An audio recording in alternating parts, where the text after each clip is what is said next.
to an early morning Mangala Aarti, one of the daily rituals in the palace of the highest worship to Lord Krishna. ISKCON. ISKCON. It's a pleasure to be at that place where you can forget the anxieties of day-to-day life. It's a place to seek answers for the questions of the self and spirit. But I was there for a different reason. I was getting married on that day in ISKCON. Probably, subconsciously, I too was looking for an answer. The muhurta was slated at 8 in the morning, contradictory to the fact that the bride takes as long as the Golden Gate Bridge to get ready. I got ready in less than half an hour's time. Magic, isn't it? And the magician was 1 minute to mark. Beautician known for her quickness in dressing up the brides. The first ceremony of the wedding was Kashi Yatra, where the groom pretends to go to Kashi, not interested in taking the responsibility of a householder. He stops only when the bride's father, the girl's father, persuades him to take up the responsibility of his daughter. Let me tell you, even to this day, my husband quips about not taking Kashi Yatra seriously.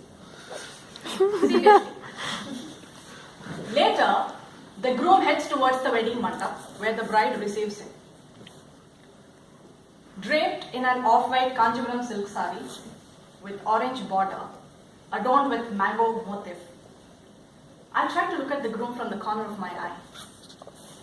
He looked as cool as cucumber and was seated on the mandap along with his parents. There was something very endearing about the wedding mandap. The 4-pillar canopy structure was beautifully decorated with bright colors. Traditional colors such as red and gold were used, along with flowers like roses and marigold.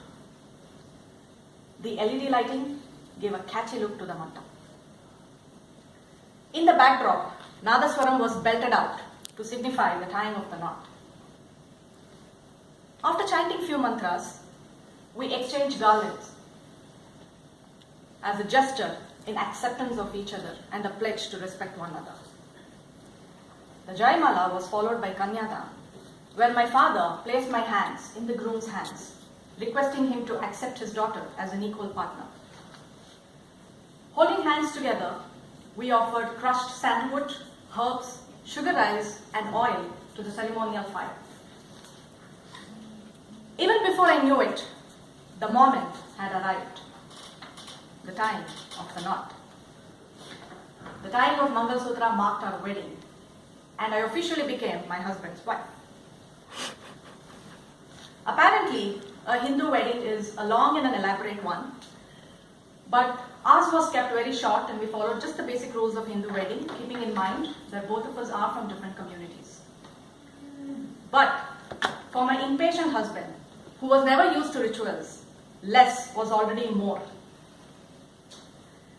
The wedding ritual was culminated by Saptapadi. We took 7 steps together to mark the beginning of our life together. Many people came forward, wished the couple and the parents. The tiring process was done with. It was now time to feast. Jamuns, payasam, chiroti were deliciously, sumptuously, tastefully prepared. Rice items like puliyogre, puri, chutney, vegetable palyas, pickle, papad, vada sambar, curd rice. Course by course was served on a large plantain leaf. Towards the end of the meal, a designer packet containing of large coconut, betel leaves and nuts were presented to the elders to be taken home. It's not over. What's a wedding without a reception? The reception was in the RSI grounds. Since the groom belonged to Kodava community, the reception was that of a Kodava one. Kodava receptions are one of a kind. Alcohol, meat eating, especially pork, are a must. Special pork or pandi curry and liquor keep the spirits high. As usual, 1 minute Umar got me dressed on time.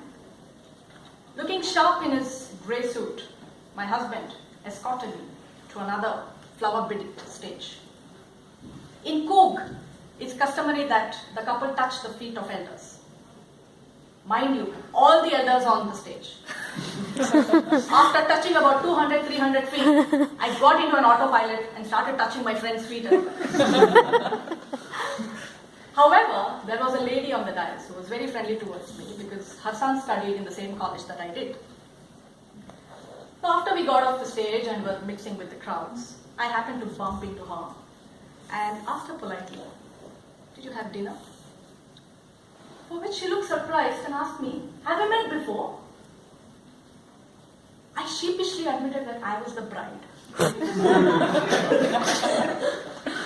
And the lady said, "Oh yeah, you're the bride, you're looking spectacular." Yeah, right.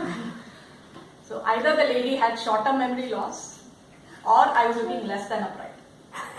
I convinced myself in my head that she had memory loss. When I mentioned this to my husband, he said it was my fault to walk around without a garland. Soon the night came to an end. It was time to bid goodbye to my parents. The reality struck me then, the reality of not staying with them anymore. But I knew I would be around, so instead of partying tears, I flashed a partying smile and waved goodbye. So friends, no matter how agonizing or how trepidatious or how stressful the weddings are, it's definitely worth to take that trip down the memory lane because it's totally worth it. The memories are there to cherish forever and they are for keeps.